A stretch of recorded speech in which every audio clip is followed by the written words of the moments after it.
Apa hukumnya kalau setelah wudhu kita tidur? Kalau tidurnya duduk, tak bersandar, maaf cakap, dua alas bawah duduknya itu rapat, duduk dia, sampai meleleh air liur berkeruh pun tak batal. Tak batal. Tapi kalau udah telungkup,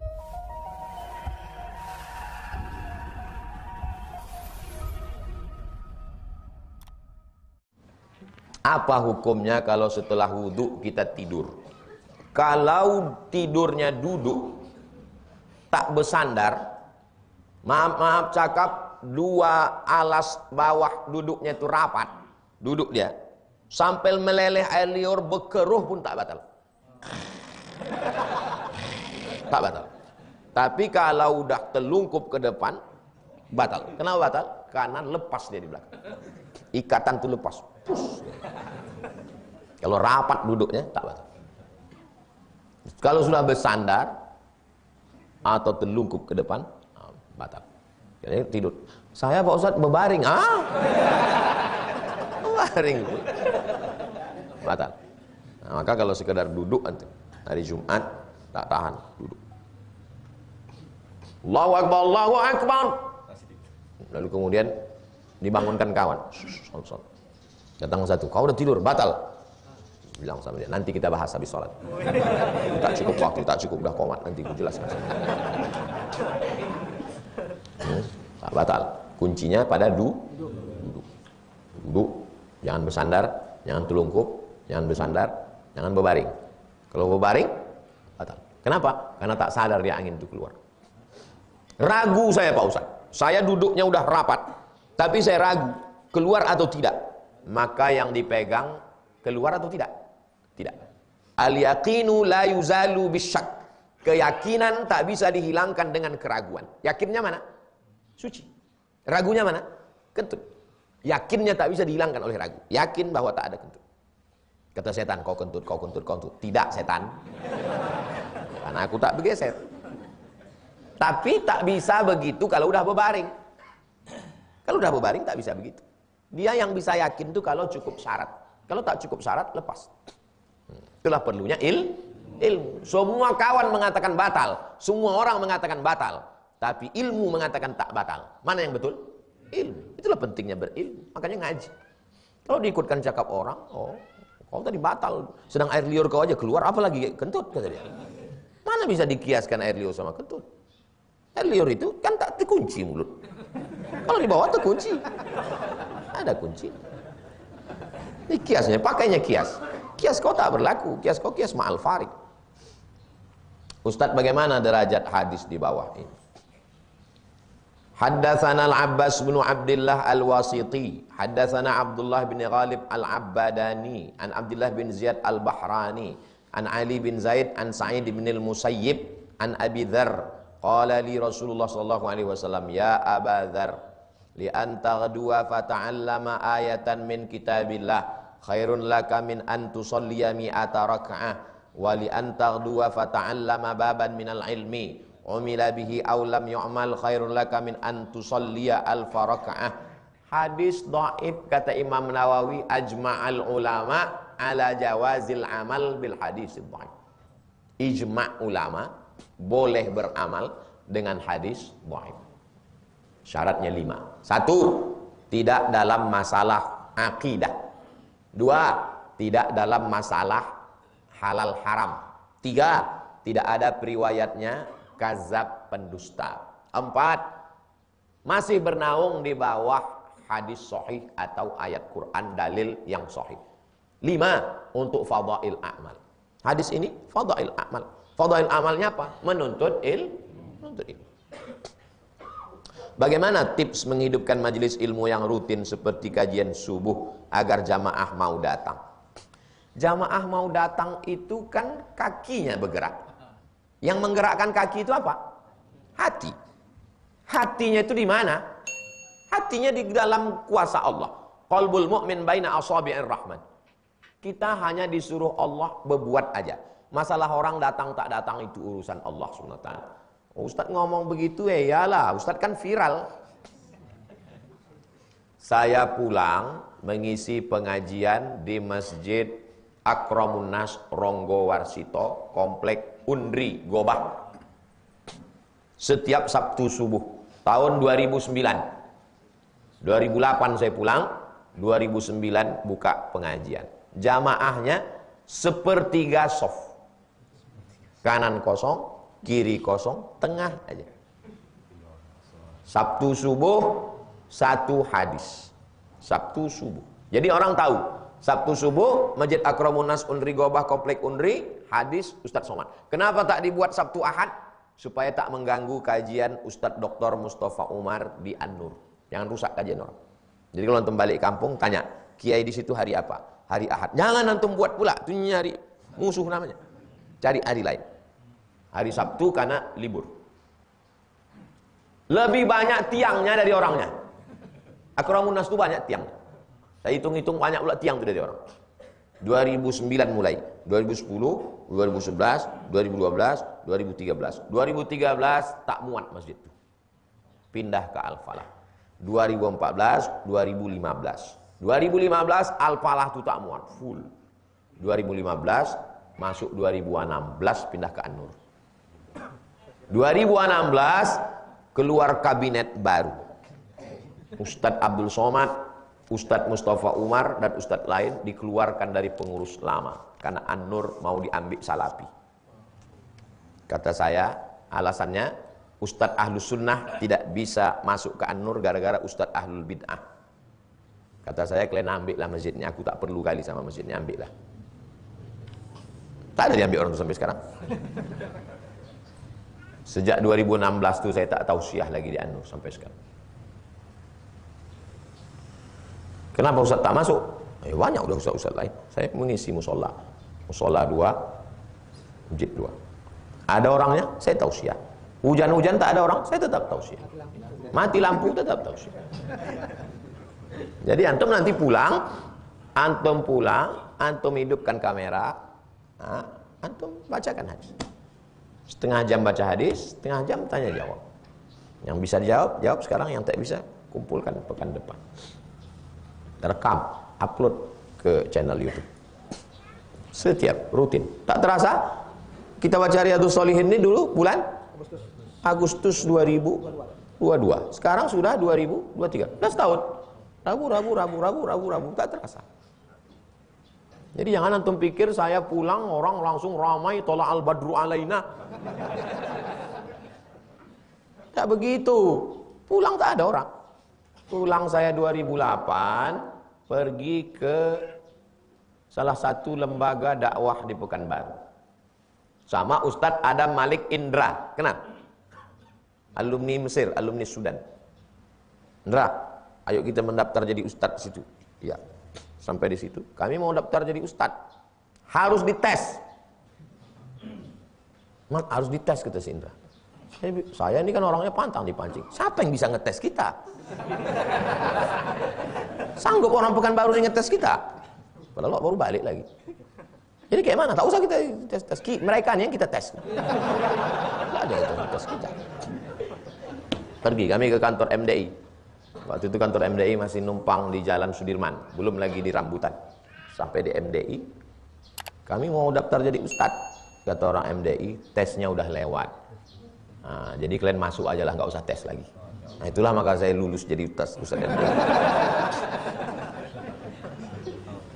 Bulan Ramadan dikasih 11 masjid. Nanti pengajiannya kultum habis Isya menjelang tarawih. Jadi sore itu jam 4 dicari dulu masjid tuh, takut salah masjid nanti malam. Cari masjid itu masuk jalan Garuda Sakti, habis Garuda Sakti baru jalan hantu-hantu, jalan uka-uka.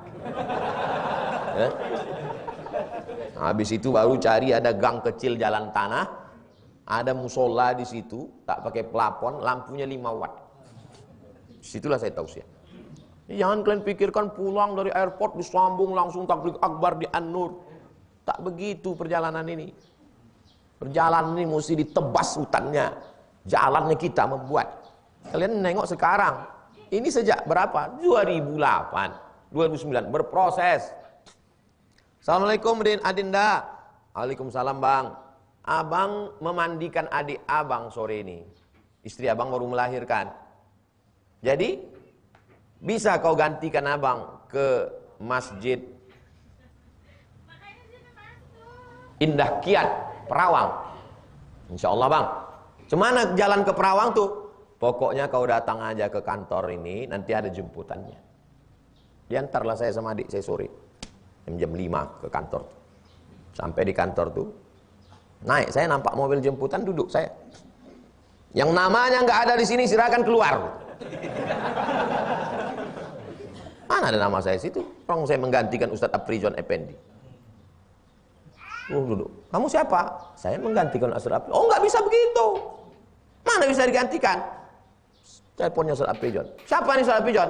Adik kelas saya, baru pulang dari Maroko. Nggak bisa begitu.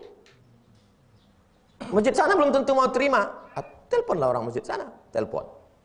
Masjid RAP Indah Kiat, Perawang. Ya, ini kami yang minta, kata orang masjid. Kami yang minta, kami mau. Akhirnya dia malu, karena Ustaz Afrijon setuju, masjid sana setuju. Orang malu nih, dia tetap marah. Dia berangkat, tapi nanti kalau dia aliran sesat, kami tak tanggung jawab. Alhamdulillah, sampai sekarang belum ada orang Riau yang sesat lagi gara-gara Abdul Somad. Jadi kalian pikir kita pulang langsung disalam, cium tangan, diremehkan orang, disepelekan orang, caci maki orang. Jadi banyak orang hanya melihat hasilnya, prosesnya dia tak tahu. Tunggang langgang lintang tukang kita di Riau. Antum buat aja. Allah cuma suruh kalian cari bambu, pasang tali, ambil mata kail pancing, kasih cacing, masukkan. Masalah ikan apa yang datang bukan urusan itu. Bawa kitab Riyadhus Shalihin, buka, bacakan. Masalah siapa yang datang bukan urusan antum. Jin yang datang, bacakan ke jin tuh. Sampai subuh tuh nanti di kampung kalian tak ada orang. Assalamualaikum warahmatullahi wabarakatuh. Tiba-tiba ramai. Waalaikumsalam. Antum sampaikan para jin-jin sekalian. Rupanya begitulah ditakdirkan Allah. Barokat kami mengaji dengan Ustaz Somad. Pesan Ustaz dulu ke jin pun sampai. Ini kekeliatan inilah aku sampaikan. Usikum wa nafsi bitaqwallah. Takut kalian pada Allah wahai jin. Soalnya aku pun ketakutan juga ini sekarang. Jangan kalian berhenti mengajar. Jangan berhenti mengajar. Aku kalau sudah tua nanti tak bisa pergi lagi tablik akbar. Aku tetap akan duduk mengajar Riyadhus Shalihin. Tamat Riyadhus Shalihin ini tetap akan kubacakan Jawahirul Bukhari. Khatam Jawahirul Bukhari kubacakan Sahih Bukhari. Dua gendangnya, kalau tak kitab tu hatam, aku hatam. Jangan pernah berhenti mengajar. Tak usah pedulikan orang datang tak datang. Penting kita baca. Satu pun orang di situ bacakan aja. Allah tidak menilai kita dari berapa orang yang datang. Allah tak menilai berapa orang yang dapat hidayah. Yang dinilai Allah apa yang sudah kita buat. Penting buat aja. Wa qul i'malu, berbuatlah. Fasayarallahu amalakum. 3 yang akan menilai. Pertama Allah. Yang kedua wa rasuluhu. Yang ketiga wal mu'minun. Allah, Rasulullah dan orang beriman. Orang tak beriman bukan urusan kita. Kalau ada yang mengejek, mencaci maki, tak beriman itu bukan urusan kita itu. Serahkan sama Allah orang beriman. Tolong berikan dalil bahwa membaca surat Waqiah mendatangkan rezeki. Man qara'a suratal Waqiah. Siapa yang membaca surat Waqiah dipelihara Allah minal faqah. Faqah artinya miskin papa. Membaca surat Al-Waqiah dipelihara dari miskin papa susah melarat. Salat duha habis itu baca surat Al-Waqiah. Hadisnya dhaif. Hadis dhaif. Boleh diamalkan 5 syarat. Bukan dalam masalah akidah, bukan dalam masalah dalil halal haram. Tidak ada periwayatnya yang kadzab pendusta dan dia masih bernaung di bawah hadis sahih dan untuk fadail a'mal motivasi beramal. Logikanya kalau dia sholat duha berarti dia bangun pagi. Kalau dia sholat duha berarti dia suci percaya sama Tuhan. Kalau dia baca surat Al-Waqiah bangkit semangatnya. Karena Waqiah cerita tentang hari kiamat. Idza waqa'atil waqi'ah laisa li waqa'atiha kadhibah khafidatur rafi'ah. Bicara tentang hidup, bicara tentang mati, bicara tentang kiamat, bangkit semangatnya bahwa aku akan mati, dunia akan hancur, maka dia akan menanam kelapa sawit, menggarap kebun, bisnis. Logis, masuk akal. Jadi kalau ada orang mengatakan enggak masuk akal nih, masa baca surat Al-Waqiah orang bisa jadi kaya raya? Bukan habis baca Waqiah tidur. Habis baca Al-Waqiah, dia berusaha. Bagaimana sikap saya sebagai anak karena ibu saya tak menyukai istri saya? Banyak betul sekarang suami ini yang ketakutan sama istri sehingga dia berada antara dua pilihan, emakku atau biniku. Subuh ini aja padahal udah diseleksi kertas nih, tetap lulus juga dua orang yang ketakut. Bayangkan tuh. Jadi judulnya empat dari laki-laki takut bini. Dua dari empat laki-laki takut bini. Kok takut kalian sama bini? Gimana lah cara menyelamatkan kalian nih ya? Ibu saya tak menyukai yang sering tak patuh kepada saya baik suami. Sedangkan saya ingin mempertahankan rumah tangga anak-anak saya, Pak Ustaz. Jadi mesti didudukkanlah ini orang bertiga ini. Suami ini sama emaknya sama istrinya. Judulnya mau dibawa kemana hubungan kita? Nah, jadi tapi jangan antum langsung serta-merta tolak, itu prosesnya panjang. Fa'izuhunna, nasihat. Wahjuruhunna fil madaji, pisah tempat tidur. Wadribuhunna, tak boleh dipukul, KDRT. 4.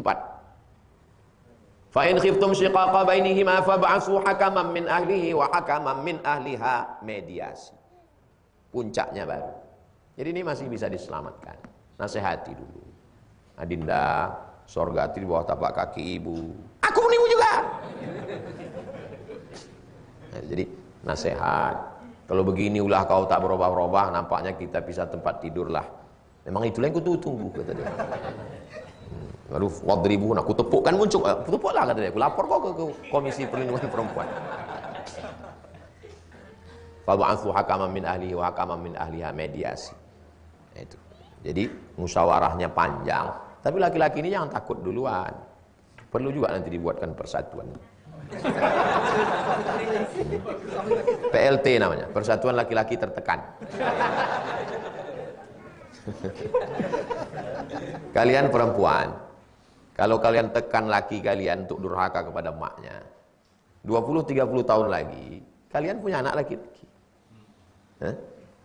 Kalian yang perempuan-perempuan, kalian tekan laki kalian untuk durhaka kepada emaknya. Jangan lupa, 20 tahun lagi kalian punya anak laki-laki, dan anak laki-laki kalian punya bini.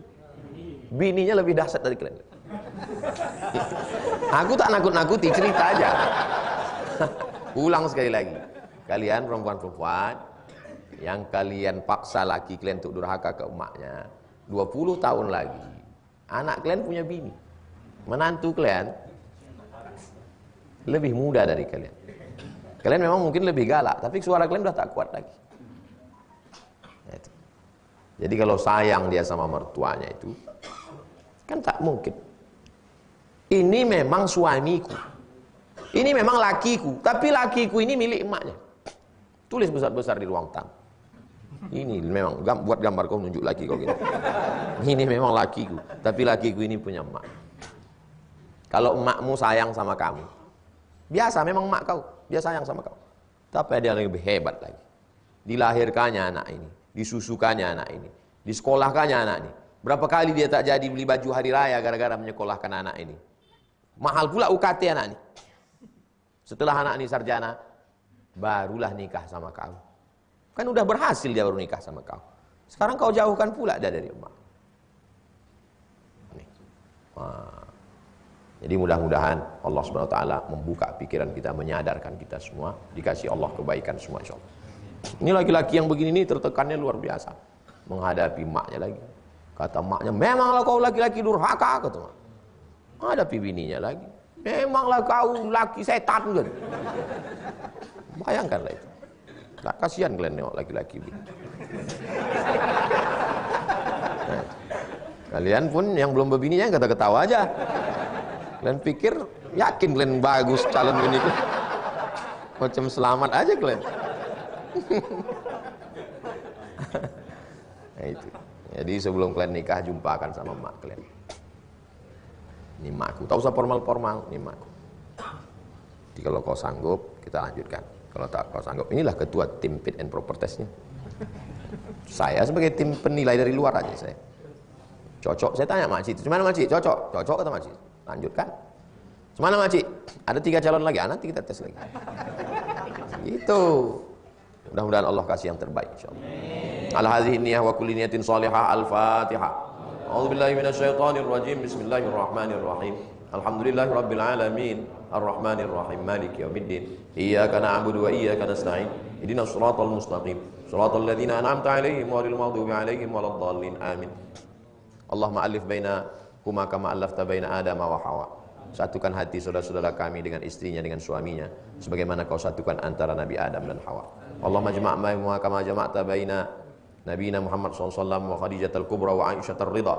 Tautkan hati mereka sebagaimana kau tautkan antara hati Nabi Muhammad dengan hati Sayyidatuna Khadijah Al-Kubra, Sayyidatuna Aisyatul Ridha. Allahumma arham bainahuma, buat mereka berkasih sayang, kama rahimta baina Ayyub wa Rahmah, sebagaimana kasih sayang Nabi Ayyub dan Siti Rahmah. Allahumma la tada'lana fi maqamina hadha fi sa'atina hadhihi dzamban illa ghafartah. Pulang kami dari majelis ilmu membaca kitab Riyadhus Shalihin ini bersih dari dosa-dosa. Wala aiban illa satartah, tutupi segala aib cacat kekurangan kami. Wala musafiran illa wasaltah, yang musafir sampaikan ke tujuannya. Wala aziban illa zawajtah, yang belum menikah berikan jodoh yang baik-baik. Wala raghiban illa anjabatah, berikan keturunan yang soleh dan solehah. Wala mumtahinan illa najahtah, yang ujian berikan lulus dengan nilai yang terbaik. Wala hajatan min hawaiji dunya wal akhirati laka ridha wala nafiha salah. Segala hajat dunia hajat akhirat tunaikanlah, tolong kami ya Allah. Rabbana fil lana dzunubana wa liwalidayna warhamhuma kama rabbayana shaghira. Rabbana hab lana minas shalihin. Rabbana atina fid dunya hasanah wa fil akhirati hasanah wa qina adzabannar. Sallallahu ala sayyidina Muhammad wa ala alihi washabbihi wasallam. Walhamdulillahi rabbil alamin. Taqabbalallahu minkum minna wa minkum. Shalli sunnatal isyraq raka'ataini lillahi ta'ala. Subhanallah.